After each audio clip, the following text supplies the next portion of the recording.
আমাদের মধ্যে অধিকাংশ লোক আত্মাকে মানে, ঈশ্বরকে মানে, কিন্তু প্রশ্নটা হলো, আপনার এই মান্যতা কি নিজের জ্ঞানের উপর দাঁড়িয়ে আছে নাকি আপনার অজ্ঞানতার উপর দাঁড়িয়ে আছে?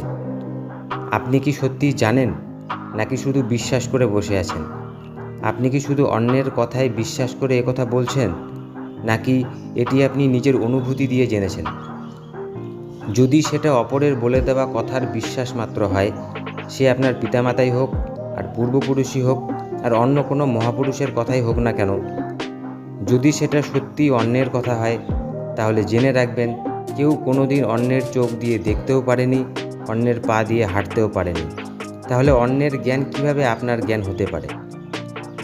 অন্যের জ্ঞান শুধু আপনাকে জ্ঞান থাকার বিভ্রম বা ইলিউশন দিতে পারে, আর তাতে আপনি প্রকৃতপক্ষে অজ্ঞান অবস্থাতেই দাঁড়িয়ে থাকবেন।